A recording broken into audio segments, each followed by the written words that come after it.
Hi everyone, welcome back to my YouTube or TikTok account. Whenever you are watching this video right now, as today guys, I want to give you an update about my aquarium setup. As you, to those who don't know guys, we have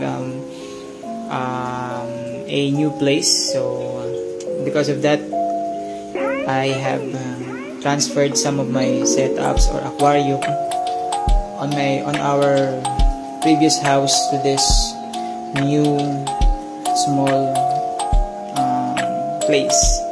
So this is where we are residing right now. At syempre mahirap magdala ng maraming mga aquarium, so I decided to sell some of my aquariums and I will keep some of them. Maybe this is I think this is 5 pieces of aquarium here, and most of these are 15 gallons. Yung 35 gallon ko guys is nabenta ko na. So let me show you guys the remaining tanks that I have here, and some of them are renovated.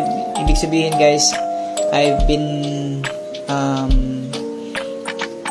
renovated them, meaning from their previous setup, previous escape, I changed it to some kind of design. So punta tayo dito ngayon sa aking dalawang 15 gallon tank.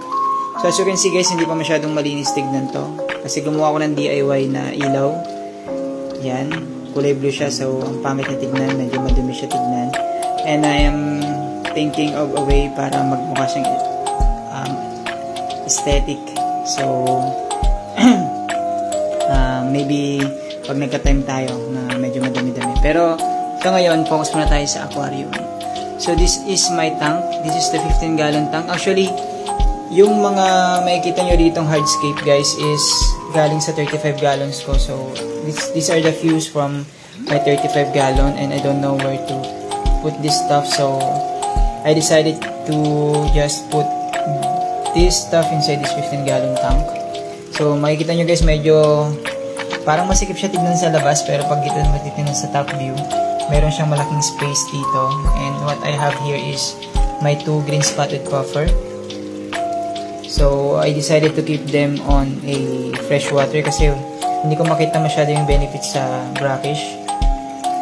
Hindi naman sila ganun kabilis lumaki, parang ganun pa rin naman. So I decided na ilagay sila dito para mag-complement yung kulay nila together with the plants here, the anubias. I also have here a regular LED light. This is a 7 watts LED light. So you can see guys, saktong-sakto lang siya para maliwanagan itong masuplayan niya ng ilaw lahat, every corners of this tank, and mukhang okay naman yung mga halaman. Although some of them are adjusting kasi nga nagalaw ko yan at medyo may mga nalulusaw, pero goods naman siya until today. So ito yung itsura niya guys. So yan. And then dito naman sa ilalim guys ay may nabili kasi akong may nabili akong mga sa kaibigan ko ng mga sand. So inalok niya ako from Japan, galing pa to sa yung mga package sa Japan. So ayun, yung laman ng guys is mga black sand, river sand yata. Hindi kasama yung mga pebbles na yan. So I decided to put it here. 5 bags ng black sand. So yun ang itsura niya. Parang wala namang special, pero para sa akin okay siya. Mukha siyang river, kaso nga lang hindi pa siya ganun ka linaw sa ngayon. Hindi pa siya fully developed, pero as I noticed guys, mukhang okay naman na yung mga fish and vertebrates natin dito sa loob. So makikita nyo guys, yung mga shrimp natin dito is pulang-pula. Pulang-pula, nagtatribe na sila. Yung mga gapi natin is buhay na buhay. At yung lahat na nakikita nyo na plants guys is mga buhay yan. So lately ko na lang siya nalagyan ng ilaw, kaya nung unang linagay ko siya rito for 5 days yata or 1 week, walang ilaw. So akala ko malulusaw na yung mga halaman, pero hindi naman pala. So yan, gusto ko maging green na green to at talagang mag-bloom yung mga halaman dito. So hindi hindi agad-agad mangyayari yung guys. Maghihintay pa tayo. Probably 1 month para makita natin yung magiging itsura talaga nito. So marami pang mababago dito dahil yung gagagawa ko lang yan at medyo busy pa talaga kami. Another thing guys is itong mga beta account natin. So kanina lang namatay yung Black Samurai ko, so wala akong may lagay. Nilagyan ko muna sila ng danyos. Walang matay yung isa. Ito naman yung blue kasabay nung aking Black Samurai. Boy na boy pa rin naman siya. Okay, so yung isang 15. Ito muna tayo sa isang 15 gallons. So itong isang 15 gallons guys, ito pa rin yung dati ko. Tinanggal ko lang yung background niya. So yun pa rin naman ito, neon tetra, raminos, at saka iba pang mga isda, at saka mga shrimp. So may nadagdag lang akong mga halaman, tapos nire-arrange ko lang siya. Tapos pinag-hiwa-hiwalay ko lang yung anubias ko. Yun ang naging itsura niya. Tapos naglagay ako ng driftwood na nakabalagbag.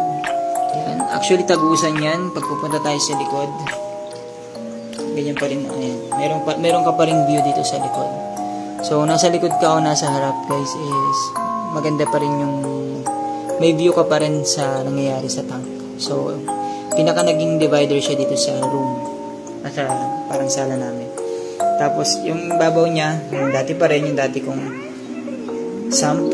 Yan, na meron siyang sa ibabaw. Yan, Chinese bamboo. Ito, namamatay. Kulang yata sa liwanag. Ito, itong tawag ito. Itong photos. So, yung another thing guys is itong 5-gallon tank. 5-gallon tank ko, ang ilaw lang yan ito. 3 pirasong LED light. Yan nga. Nakalawang na. Pero as you can see guys, okay naman siya. Buhay naman yung mga halaman.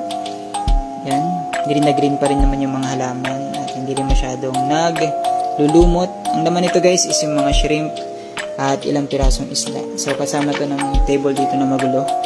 So marami pa kaming ayusin dito. And probably makikita nyo yung huling itsura ng lugar na to pag okay na lahat. Medyo kapos kasi kami sa ano ngayon budget para matapos lahat ng kailangan. So, yun lang guys. Update sa ating mga pag-iisda. So, maraming nawala sa mga isda natin. Maraming na rin naibenta.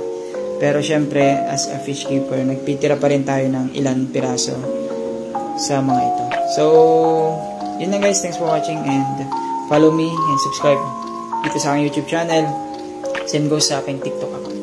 God bless. Peace out.